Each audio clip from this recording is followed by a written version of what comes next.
সুপ্রিয় শিক্ষার্থী বন্ধুরা, অনলাইন ক্লাসে তোমাদেরকে সবাইকে স্বাগত। কেমন আছো তোমরা? আশা করছি ভালো আছো, আমিও ভালো আছি। তো আমরা ক্লাস শুরু করেছিলাম, গতদিনে আমরা গতি সম্বন্ধে জেনেছি। আজকে নতুন আরেকটা অধ্যায় চতুর্থ নিয়ে তোমাদের আলোচনা করব। আজকে তোমাদের পরীক্ষা, অর্ধবার্ষিক পরীক্ষার সিলেবাস শেষ হয়ে গেছে, পরীক্ষাও নিশ্চয়ই তোমরা দিয়ে দিয়েছ। এখন বার্ষিক পরীক্ষার জন্য যেহেতু আমরা প্রস্তুতি নেব, যে অধ্যায়গুলো বাকি আছে সেগুলো শেষ করব আশা করছি। নিয়মিত তোমরা অনুষ্ঠান প্রোগ্রামগুলো দেখবে এবং ক্লাসগুলো সুবিধা মতো সময়ে শিখে নেবে। তো ঠিক আছে, তাহলে চলো শুরু করা যাক। আজকে আমরা পড়ব ষষ্ঠ শ্রেণীর চতুর্থ অধ্যায়, উদ্ভিদের বাহ্যিক বৈশিষ্ট্য। উদ্ভিদের বাহ্যিক বৈশিষ্ট্য বলতে আমরা কি বুঝি? বাহ্যিক মানে বাহিরের যে অংশগুলো নিয়ে উদ্ভিদের গঠিত। এই অধ্যায় থেকে আমরা কি শিখব? আদর্শ সপুষ্পক উদ্ভিদের বাহ্যিক বৈশিষ্ট্য ব্যাখ্যা করতে পারবো এবং মূল ও কাণ্ডের বিভিন্ন অংশ, প্রকারভেদ এবং তাদের কাজ নিয়ে আমরা আলোচনা করব। তাহলে ফার্স্টে এসো, উদ্ভিদের সপুষ্পক উদ্ভিদের বাহ্যিক গঠন। তো সপুষ্পক উদ্ভিদ বলতে আমরা কি বুঝি? সপুষ্পক উদ্ভিদ বলতে যেগুলো উদ্ভিদের ফুল হয়, সে উদ্ভিদগুলোকে সপুষ্পক উদ্ভিদ বলা হয়। আর যে উদ্ভিদগুলোর ফুল হয় না সেটা হলো অপুষ্পক উদ্ভিদ। একটি আদর্শ সপুষ্পক উদ্ভিদের বাহ্যিক গঠন এখন আলোচনা আমরা করব। আসো দেখা যাক। এখানে একটা সপুষ্পক উদ্ভিদ নিয়েছি আমরা। একটা আদর্শ সপুষ্পক উদ্ভিদের 5টি অংশ থাকে। কি কি? মূল, কাণ্ড, পাতা, ফুল এবং ফল।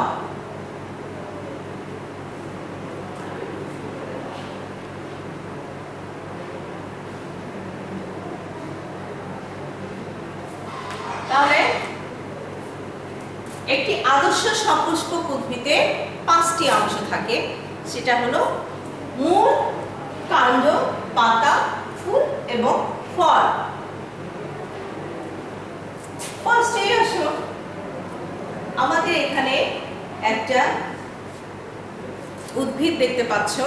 দেখো এর কয়টি অংশ? এই যে মাটির উপরে যে অংশটা সেটা হলো কাণ্ড, পাতা, ফুল এবং ফল। ফল এখানে দেখা যাচ্ছে না, তাই ফুল, অর্থাৎ কয়টা অংশ আমরা দেখতে পাচ্ছি। এটা একটা সপুষ্পক উদ্ভিদ যার বিভিন্ন অংশগুলো আমরা দেখতে পারবো।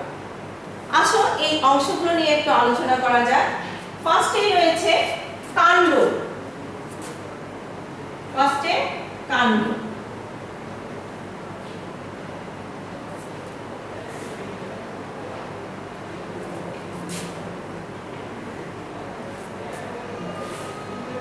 এটা মাটির নিচের অংশ আর এটা হলো মাটির উপরের অংশ। এগুলো হলো মাটি। কাণ্ড কাকে বলে? উদ্ভিদের মাটির নিচে যে অংশটা থাকে সেটা হলো মূল, আর মাটির উপরে উদ্ভিদের যে দেহ অংশ থাকে সেই সম্পূর্ণটাকে বলা হয় বিটক। কি বলা হয়? বিটক। আর উদ্ভিদের মাটির উপরের যে অংশটা থাকে, অর্থাৎ এই যে অংশটা, যেটা পর্ব, পর্বমধ্য, শীর্ষমুকুল, অগ্রমুকুল ইত্যাদি নিয়ে গঠিত, সেটাকেই বলা হয় কাণ্ড। তাহলে কাণ্ডের সঙ্গে আমরা কি দিতে পারি? মাটির ওপরে উদ্ভিদের দেহের অংশ যা পর্ব, পর্বমধ্য এবং শীর্ষ মুকুল যুক্ত সেই অংশটাকে বলা হয় কাণ্ড। কাণ্ডের পরে আসো পাতা।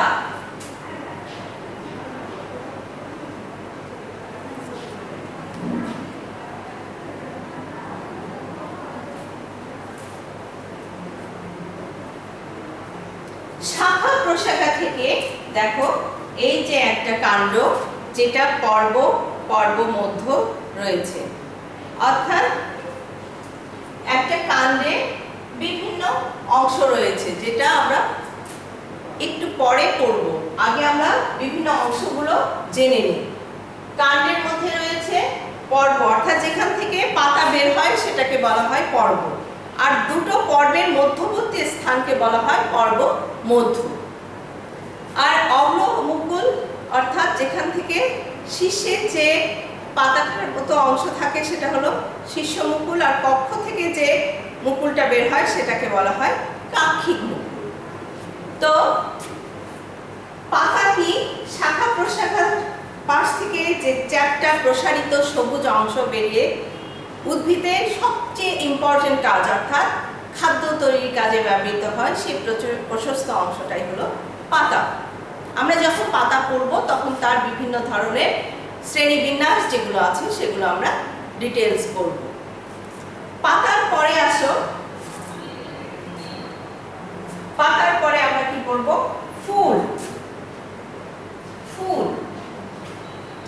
ফুল কি? ফুল হলো প্রজননের জন্য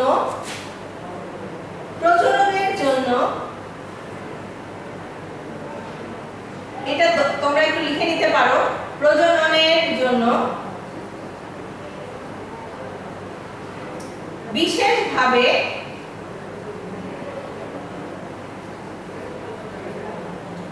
রূপান্তরিত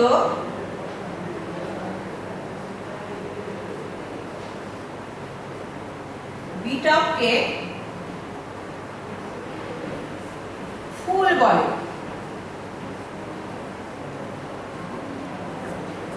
দেখো আমরা আগেই শিখেছি যে উদ্ভিদের মাটির উপরে যে অংশটা কাণ্ড, পাতা, ফুল, ফল ইত্যাদি ধারণ করে থাকে সেই অংশটাকে টোটালি একত্রে কি বলা হয়? বিটপ। আর ফুল হলো প্রজননের জন্য বিশেষভাবে রূপান্তরিত বিটপটাকেই বলা হয় ফুল। প্রজনন মানে বংশ বিস্তার করার জন্য যে বিশেষভাবে রূপান্তরিত বিটপটাই হলো ফুল।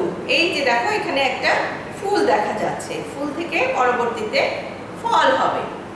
আচ্ছা, এরপরে আসো ফল। এর পরের অংশটা হলো ফল। ফল কাকে বলে? ফল কি?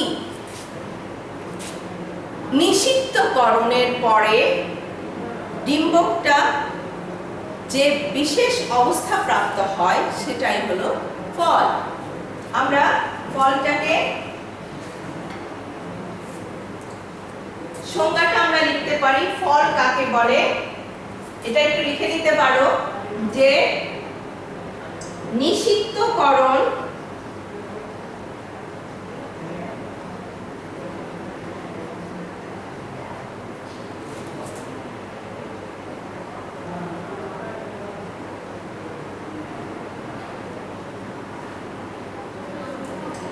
নিষিক্তকরণ অর্থাৎ পুং গ্যামেট আর স্ত্রী গ্যামেটের যখন মিলন হলো তার ফলে কি হয়? জাইগোট, এবং সেখান থেকে আবার বিভাজনের ফলে তৈরি হচ্ছে তোমার ডিম্বক।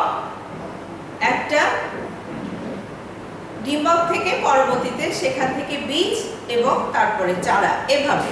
তাহলে ফলটা হলো, আমরা ফুলটা দেখি যে যখন সেটা আস্তে আস্তে মরে যায় তখন তার গর্ভাশয় অর্থাৎ স্ত্রী স্তবকের যে তিনটা অংশ, গর্ভমুণ্ড, গর্ভদণ্ড এবং গর্ভাশয়, সেই গর্ভাশয়টা আস্তে আস্তে প্রসারিত হয়ে যে বিশেষ অবস্থা প্রাপ্ত হয় সেটাই হলো ফল। তাহলে নিষিক্তকরণের পর গর্ভাশয় এককভাবে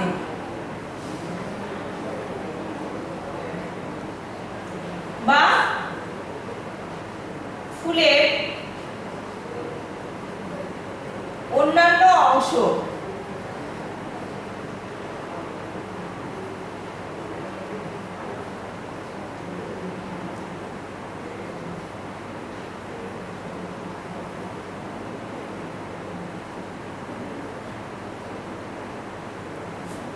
যে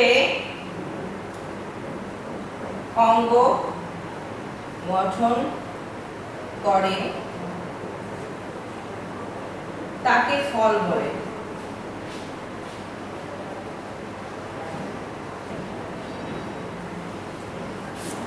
তাহলে আমরা কি দেখলাম যে নিষিদ্ধকরণের পর গর্ভাশয় এককভাবে বা ফুলের অন্যান্য অংশ সহ পরিপুষ্ট হয়ে যে অঙ্গ গঠন করে সেটাই হলো ফল। এরপরে যে অংশটা কাণ্ড, পাতা, ফুল, ফল, আর একটা অংশ থাকলো মূল। আচ্ছা,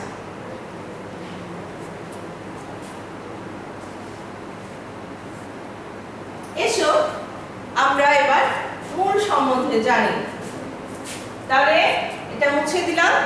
তো আমরা একটা সপুষ্পক উদ্ভিদের 5টি অংশ দেখতে পেলাম। প্রথমটা হলো কাণ্ড, পাতা, ফুল, ফল। মূল, কাণ্ড, পাতা, ফুল এবং ফল, এই 5টা অংশ একটা আদর্শ কেন বলা হয়েছে? অর্থাৎ সাধারণত যে উদ্ভিদটাতে সবগুলো অংশই বিদ্যমান সেটাই হলো আদর্শ সপুষ্পক উদ্ভিদ। এবার আসো আমরা এখান থেকে প্রথমেই জানবো মূল সম্বন্ধে। এখন আমরা জানবো কি সম্বন্ধে? মূল।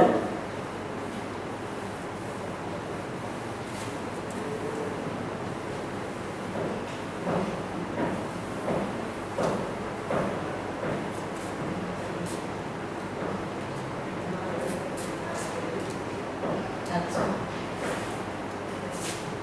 মূল কি?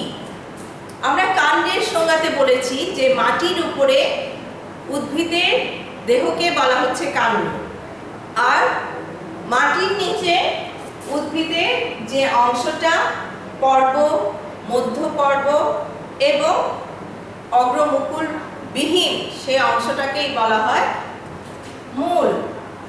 তাহলে মাটির নিচে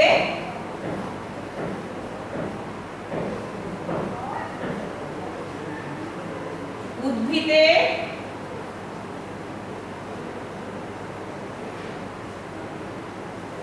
দেহে যে অংশ পর্ব, পর্বমধ্য ও শীর্ষ মুকুলবিহীন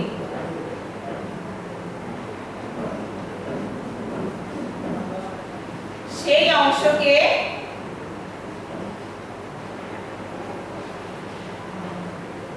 মূল বলে।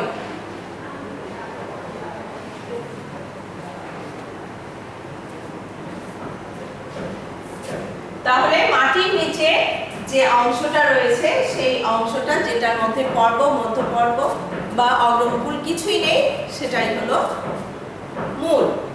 আচ্ছা, একটা আদর্শ মূলের কতগুলো অংশ থাকে, চলো আমরা দেখি এবার আদর্শ মূলটা কিরকম।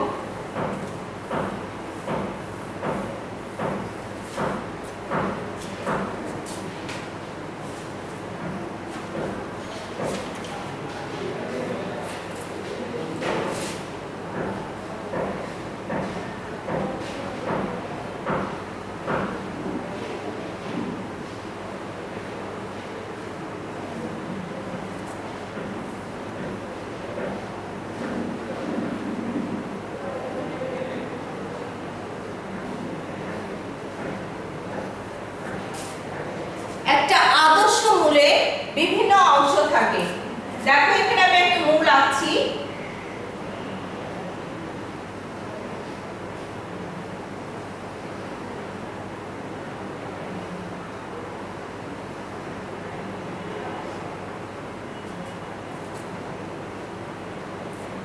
এর কতগুলো অংশ রয়েছে।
এটা হলো স্থায়ী অঞ্চল।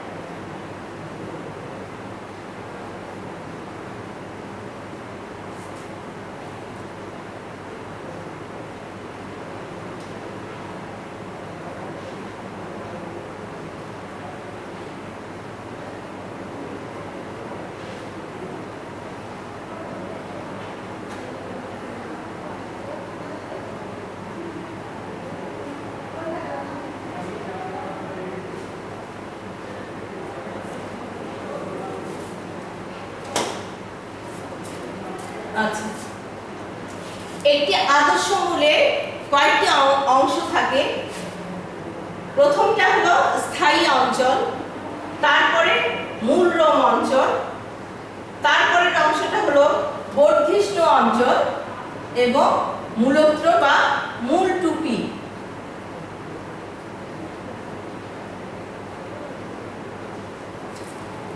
এই অঞ্চলগুলো প্রত্যেকটাই ইম্পর্টেন্ট, অর্থাৎ স্থায়ী অঞ্চল মানে যেটা ফিক্সড হয়ে গেছে, এটা আর বিভাজনক্ষম নয়।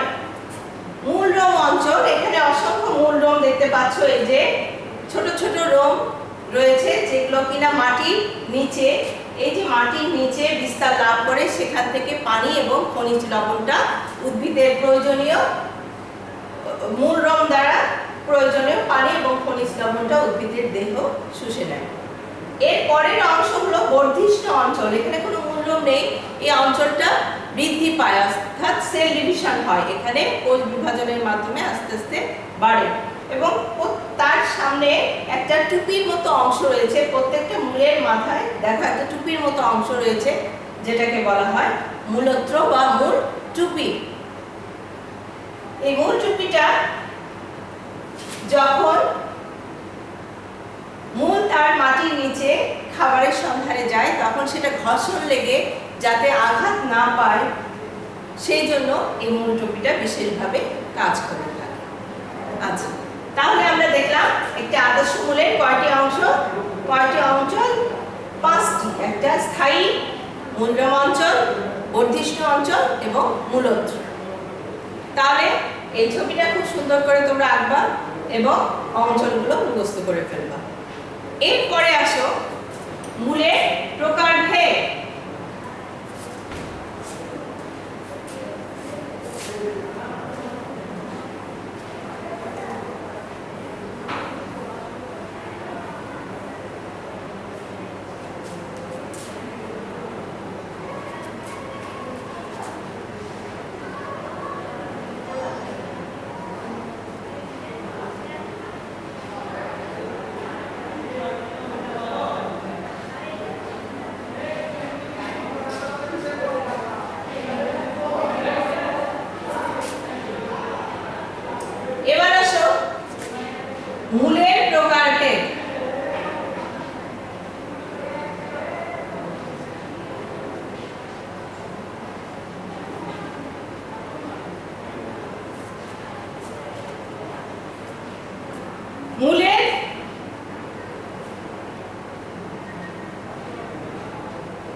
অনুসারে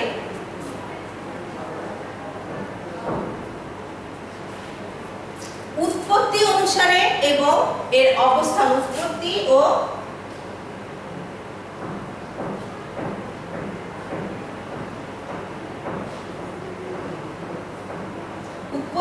অবস্থান অনুসারে মূলকে দুই ভাগে ভাগ করা হয়েছে।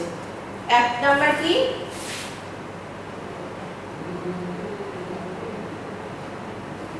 একটা হলো স্থানিক মূল আর একটা হলো অস্থানিক মূল।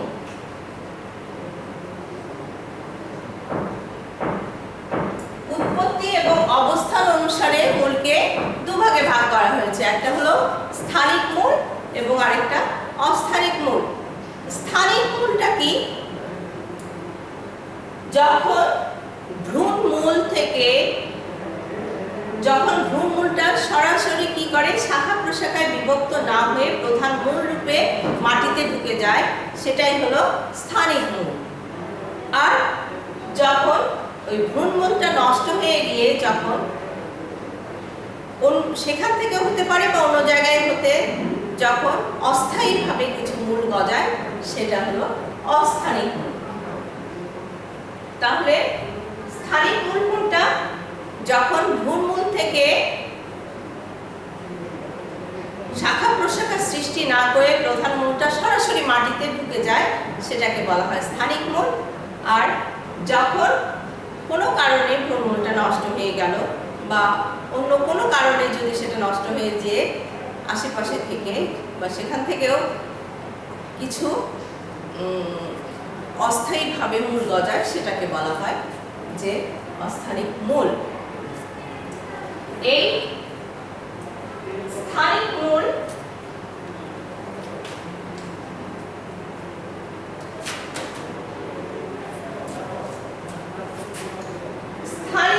অস্থায়ী মূলকে আবার, এটা মুছে দিলাম,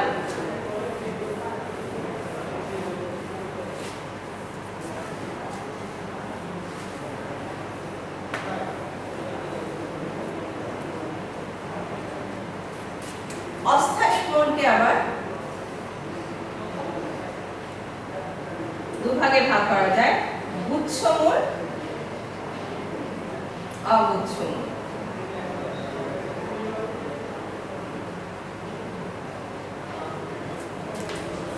তাহলে স্থানিক মূল যেটা, সেটা হলো ভ্রূণমূলটা সরাসরি কোথায় চলে যাবে, একদম মাটিতে চলে যাবে কোনো শাখা প্রশাখা ছাড়া।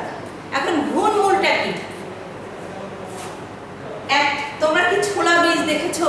ছোলাকে যদি কিছুদিন পানিতে রেখে দেওয়া হয়, সেটা আস্তে আস্তে অঙ্কুরিত হয়, অর্থাৎ তার এই যে নিচ পোর্শন দিয়ে একটা ছোট সাদা অংশ বেরিয়ে যায়, মূলের মতো অংশ বের হয়ে যায়।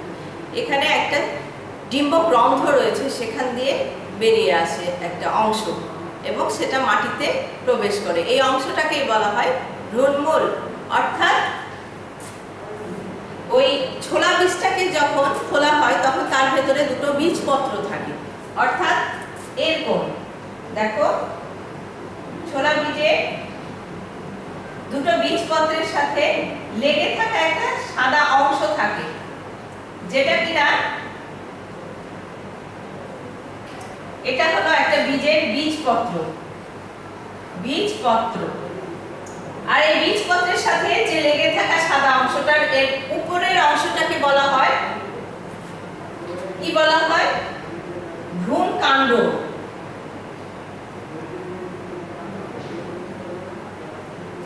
আর নিচের অংশটাকে বলা হয় ভ্রূণমূল।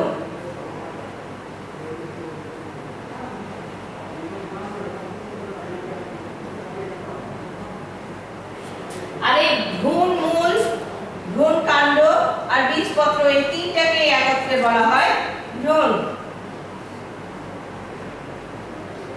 তাহলে একটা বীজকে ভেতরে থাকে বীজপত্র, ভ্রূণমূল এবং ভ্রূণকাণ্ড। এই যখন বীজটাকে মাটিতে বপন করা হয়, তখন এর নিচের অংশটা অর্থাৎ ভ্রূণমূল দিয়ে যে মূলটা বেরিয়ে এসে সরাসরি মাটিতে চলে যায়, সেটা হলো স্থানিক মূল। আর সেটা নষ্ট হয়ে গিয়ে যখন আরেকটা অস্থায়ীভাবে গজায় সেটা হলো অস্থায়ী মূল। অস্থায়ী মূলকে আমরা দুই ভাগে ভাগ করতে পারি, একটা হলো গুচ্ছমূল আর একটা হলো অগুচ্ছমূল। গুচ্ছমূল মানে কি? তোমরা ধান, গম ইত্যাদি শস্য জাতীয় বীজের কখনো কি মূল দেখেছো?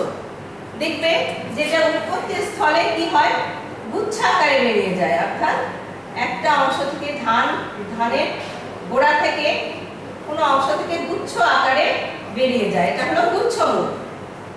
আর অগুচ্ছমূল যখন একটা প্রধান অংশই থাকে। তোমাদের বইয়ে এখানে ছবি দেওয়া আছে, দেখো একটু খেয়াল করলে দেখতে পাবে অগুচ্ছমূল একত্রে গাদাগাদি করে গুচ্ছাকারে জন্মায় না, বরঞ্চ একটা থেকে আরেকটা আলাদা থাকে। যেমন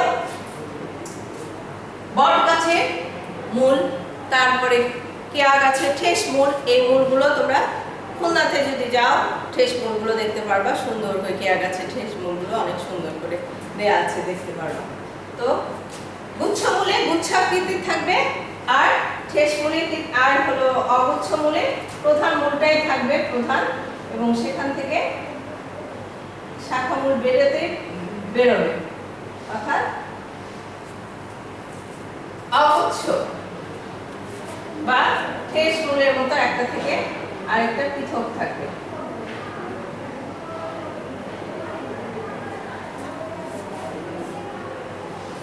আচ্ছা, তো এই গেল মোটামুটি ভাবে মূলের ভাগ।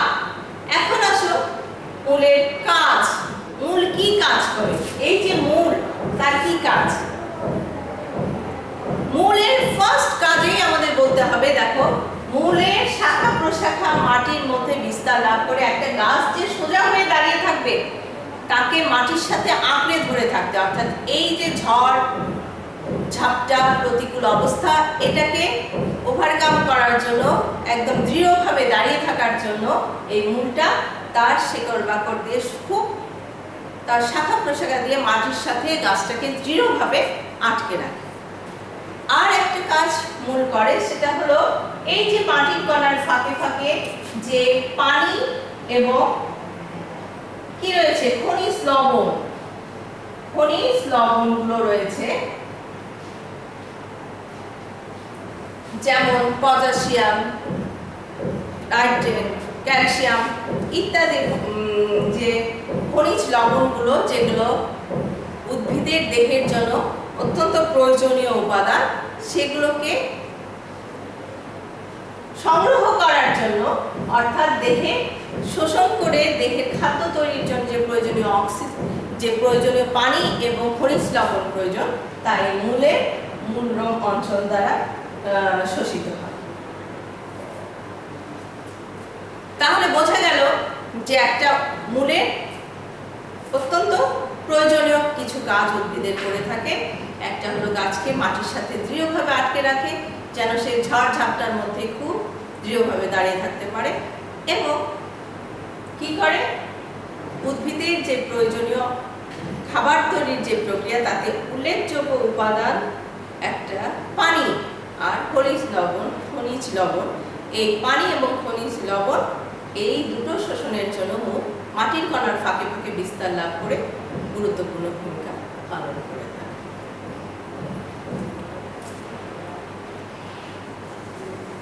আচ্ছা, তাহলে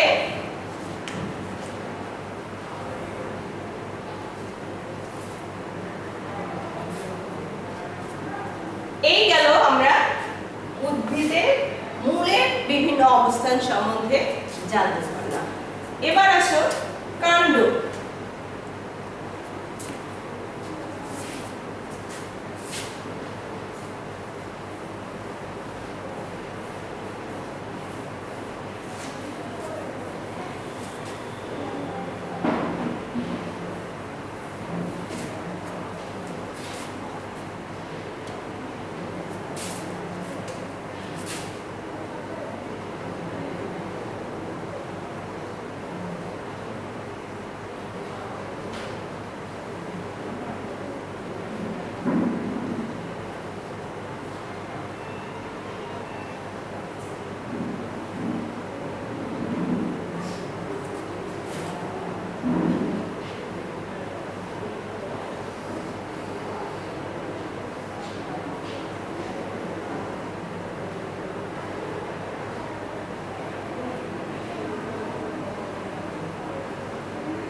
আচ্ছা, এখানে একটা কাণ্ড দেখা যাচ্ছে। কাণ্ডের যে অংশ থেকে পাতা বের হয় সেটা হলো পর্ব, আর এই একটা পর্ব এবং এই একটা পর্ব, এই দুটো পর্বের মধ্যবর্তী অংশটাকে বলা হয় পর্বমধ্য।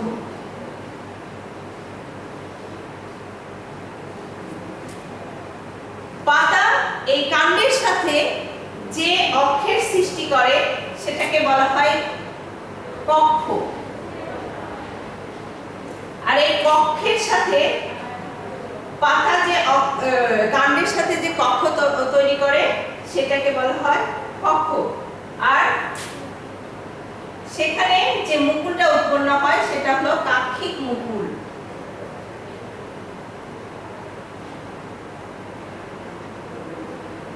আর কাণ্ডের যে অগ্রভাগে থাকে সেটা হলো শীর্ষ মুকুল।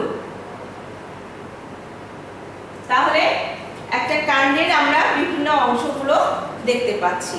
দেখো এখানে খেয়াল করলে এই কাণ্ডটাতে দেখতে পাচ্ছি আমরা কি, দেখো এই কাণ্ডের ভেতরে যেখান থেকে পাতা বেরিয়েছে সেটা হলো পর্ব।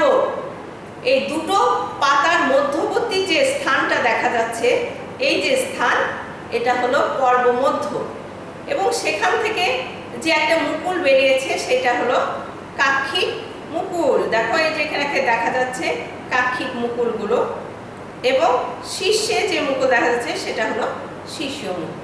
তাহলে নিশ্চয়ই তোমরা এই কাণ্ডের অংশগুলো খুব ভালোভাবে বলতে পারবা, এবং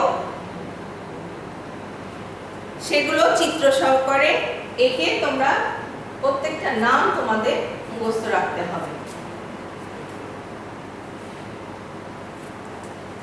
আচ্ছা, তাহলে আমরা কি শিখলাম আজকে? এই কাণ্ডের বিভিন্ন অংশগুলো, প্রথমে পর্ব রয়েছে যেখান থেকে পাতা বেরোয়, এবং পাতার যে কোনো মধ্যবর্তী যে কোনো দুটো পর্বের মধ্যবর্তী অংশটাকে বলা হয় পর্বমধ্য।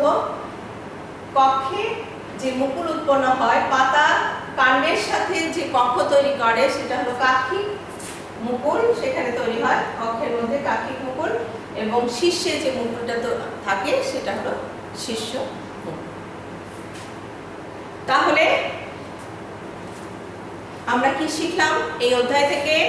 যে একটা আদর্শ সপুষ্পক উদ্ভিদে কতগুলো অংশ থাকে সেগুলোর নাম, তারপরে তার বিভিন্ন অংশগুলো, যে 5টি অংশের সংজ্ঞা, তাদের কাজ এবং তাদের শ্রেণীবিভাগ, এই সম্বন্ধে আজকে আমরা বিস্তারিত জানতে পারব।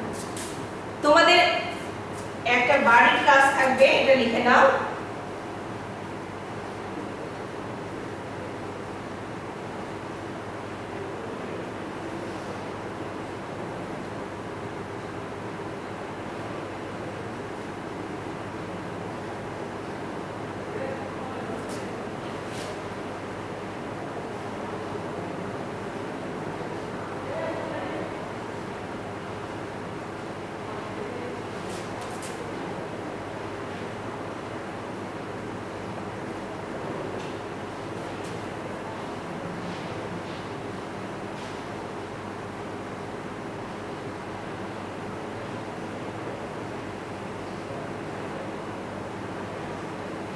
আরেকটা কাজ থাকবে, একটি আদর্শ মূলের বিভিন্ন অংশ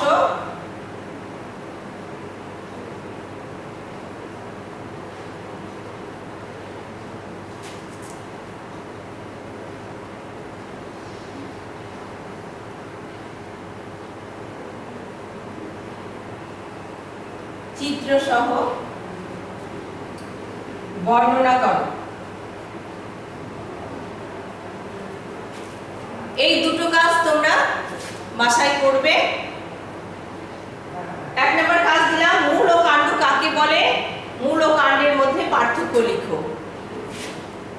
এবং 2 নম্বরে আরেকটা থাকবে, একটি আদর্শ মূলের বিভিন্ন অংশ চিত্র সহ বর্ণনা করো। বিভিন্ন অঞ্চলগুলো ছবি এঁকে লেবেলিং করে ব্যাখ্যা করতে হবে।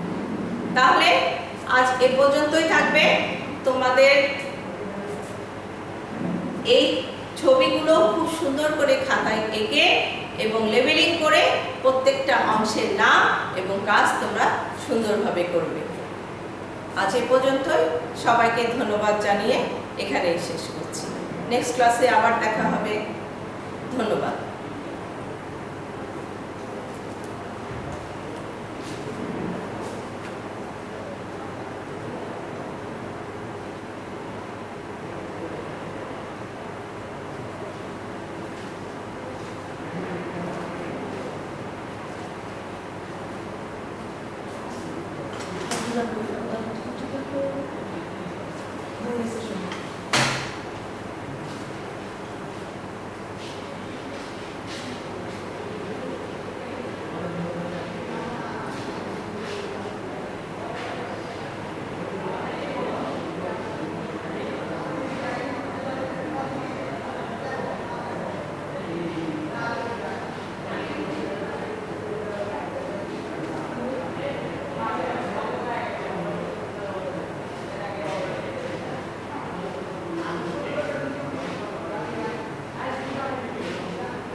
বন্ধ করতে হবে, শেষ হয়ে গেছে।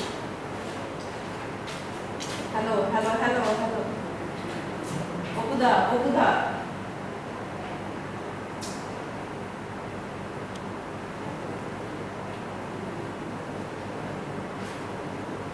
বন্ধই তো আছে, মানে কি